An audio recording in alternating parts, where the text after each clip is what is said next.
So you clicked on this video because you're trying to gain as much muscle as possible in the next year, maybe less, but you're just not sure which way to go. Do you go the clean, conservative route with the clean bulk, or do you go the fun as hell, eat everything in sight, dirty bulk? On the one hand, the conservative lean bulk seems like probably a better idea in the long term because you don't have to cut as much and go through that grueling process, but at the same time, it doesn't seem nearly as fun and doesn't seem like you can gain as much muscle as you could on a dirty bulk. So in this video, I'm gonna break it all down for you, as I've personally been through each one of these multiple times myself. So I'm gonna give you my experience as well as some science to back up and bring out a recommendation as to which one you should be doing. So let's go. It is Coach John back with the gains. I don't know if you can see them because of the shirt or because I'm too small. Anyways, I drop weekly content on this channel to help you with your fitness, fat loss, muscle gain, but also with lifestyle, just to become a better version of yourself in general. So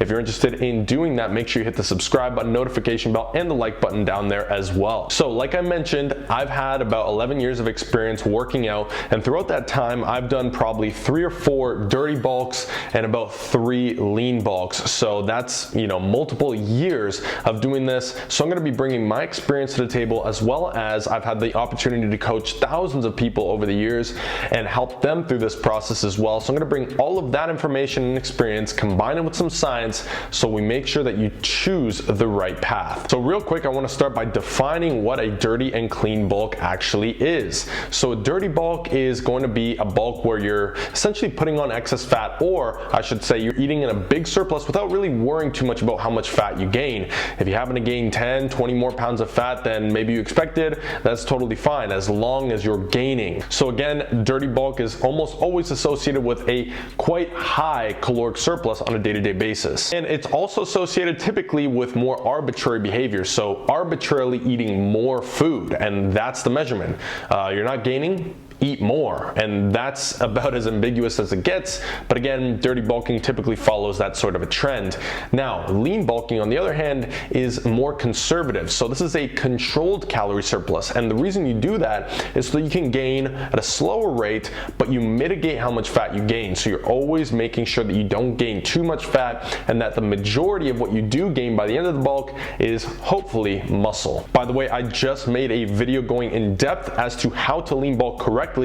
This video is not going to cover that, so you can click up in the cards up top there if you want to check that one out. Now, next I want to dive into pros and cons for each, because obviously there are pros and cons for each. Let's start with the dirty bulk. So an obvious pro of the dirty bulk is eating more food, way more food than a lean bulk in most cases. Another pro is that you're going to gain strength on an absolute scale faster. What do I mean by absolute? It means regardless of your body weight, your lifts and numbers on those lifts are going to be increasing, and probably pretty rapidly. Another pro is that you'll probably put on, it's very hard not to put on a lot of muscle so long as you stay consistent with that surplus for a long enough period of time. Another pro is that, well, you actually can build a pretty decent foundation doing this, because again, it's very hard to mess this one up. Even though you're doing things arbitrarily, you're just overeating so much to the point where it's going to be difficult to not put on muscle mass. So again, for those people who don't want to be overly technical, this is a benefit in that regard. Now, another benefit that isn't always mentioned is that you might be able to put on a little bit more muscle in a shorter period of time. But before you click off the video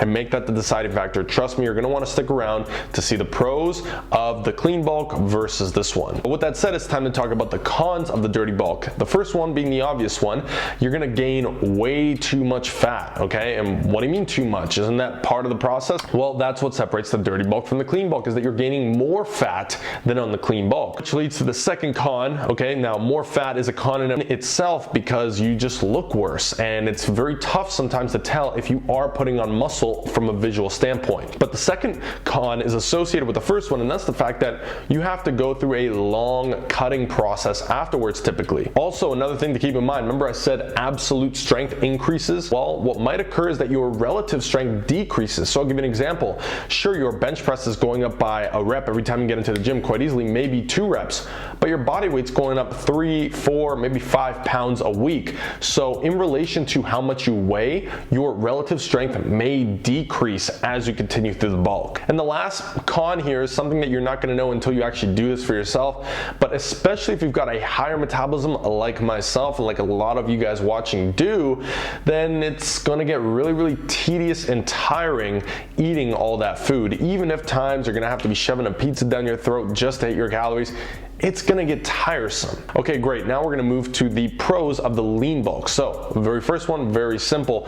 You're staying lean. So you're actually gonna look better and you're going to be able to see visually a more appealing physique. Second pro is that you're gonna have much more control over your body composition. So during a lean bulk, you have the ability to cut back on calories slightly and have it maybe lean you out a little bit quicker than if you were on a dirty bulk. So mini cuts can be used intermittently throughout a clean bulk, and this will actually help control your body composition a lot more technically and a lot more precisely. The third pro is that relative strength, unlike with the dirty bulk, should increase over time. Because you're gaining at such a slower rate than the dirty bulk, your strength, if it increases in proportion the same way that your dirty bulk strength does, or close to it at least, then relatively your strength is going to increase. And the last one, again, kind of ties in with the first one, but you don't have to cut for nearly as long or as hard and aggressively. Now, some of the cons with the lean bulk, the first one being that it takes a lot longer to see changes. Now, the good thing, like I mentioned, is that you're looking in the mirror, you're looking great all the time,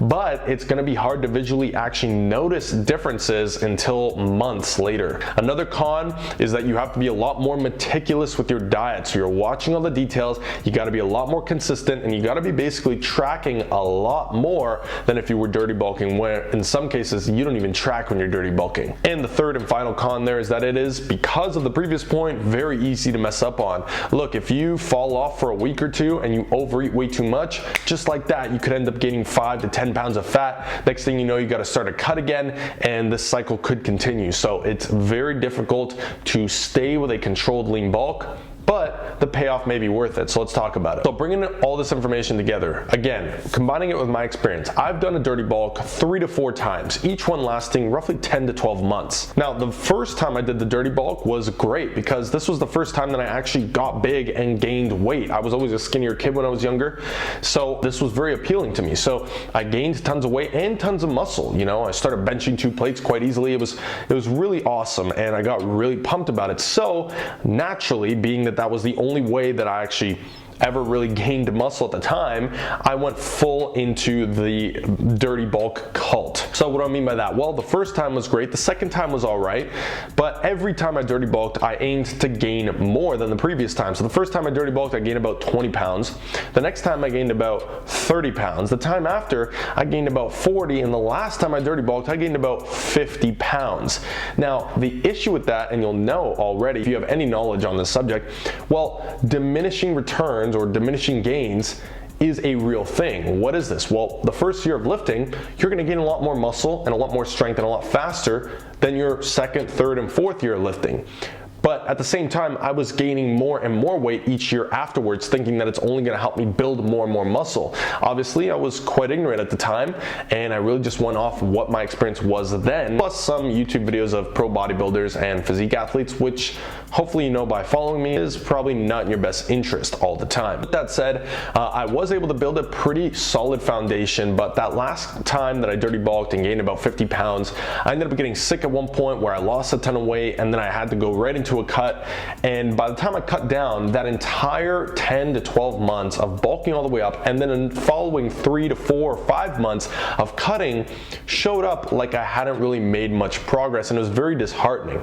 And that is when I decided to try out a lean bulk. And surprisingly enough, irregardless of the diminishing returns concept, I actually made way more progress in my first perfectly executed lean bulk than I did in the last 3 or 2 dirty bulks. And again, I am much more advanced by the time I start my first lean bulk. So naturally, again, now I have experience on both sides, I decided I'm probably never gonna do a full-blown dirty bulk again. So I've been doing a lean bulk ever since, and it's been great. Every time I'm making some gains, but of course diminishing returns does come into play. However, I have been able to refine the clean bulk to a science, the one that allowed me to make significant progress, even though it was in my 4th or 5th year of, gaining muscle correctly. And so for that reason, I made that video that I told you about earlier. Make sure you check that one out if you're looking to get into the clean bulk. And by the way, that is going to be the recommendation of this video. The clean bulk just seems to be the better way to go in almost any case. And there is some science that backs this up. There was a study done where 2 groups were measured. One was doing a dirty bulk and one was doing a lean bulk. They found that they did gain more mass in general, but not necessarily muscle mass. It turns out that both groups gained roughly the same amount of muscle, the dirty bulk gaining maybe a couple more pounds over. However, the dirty bulk had way more fat, and with that fat comes a long, grueling cutting process, like I mentioned, which only increases and is very likely that along that path you're going to be losing some of that muscle, which means it'll probably even out, but you spend more time, more effort, and more suffering with the dirty bulk. And again, I have found this to be consistent with all the people that I've advised this on and coached myself personally or online and through my own experience. It just seems that a dirty bulk, though in one scenario and one scenario only, which is a complete beginner that doesn't care to track, maybe I'd recommend it for them, catapult them into taking it more seriously and going the cleaner route down the line. But for the most part, though it is more meticulous, you do have to be more controlled. That should be something that we want to do anyways. If we want to get in the best shape of our lives, build the most muscle as possible, why wouldn't you want to be on top of that? That's like trying to save as much money as possible for the next 10 years. You're not just going to track all your money for 1 year and give up after that, right? So same concept here. The only downside I really see about clean bulking, if you want to call it a downside, is the fact that you got to be 10 times more meticulous with what you're eating, but you still are going to be eating in a surplus, which means you'll still be able to eat a lot of food and enjoy it and fit in the foods that you love because you're tracking those calories. Stay on point, stay lean, perform better, and get better. Just remember, guys, being more methodical and more technical will always lead to better results, assuming that you're adjusting and continuously improving on that and on those metrics and taking all the metrics consistently over time. And so for that reason, the clean bulk is definitely the way to go, because you're going to stay looking good, or a lot better at least, than the dirty bulk that was once thought of as the holy grail of gaining muscle for very good reasons. A lot of people, a lot of pro bodybuilders were under that influence, but turns out that the clean bulk is likely the more effective method if you want to gain as much muscle as possible while mitigating that fat gain, which is going to catapult you to getting jacked that much faster. Trust me, it did for me, even in my 4th or 5th year of properly gaining mass, and it can do the same for you. Make sure you check the video out that I recently made on exactly how to execute one correctly. As for the dirty bulk, again, I have no regrets of doing it myself. I learned, and now I'm able to bring this information to you. But let me tell you this, had I known how or what a clean bulk even was and how to execute it the way I do now, I would be light years ahead of where I am now. Whereas if I just stayed on the dirty bulk road, that would not be the case. So I hope that you found this video helpful. If so, make sure you hit that like button. Let me know in the comments below what you are currently doing, what your experience was with them. I'd be happy to hear about it. Thank you so much for watching. As always, I hope you have an amazing day, and I will be seeing you in the next one. As always, I'm out.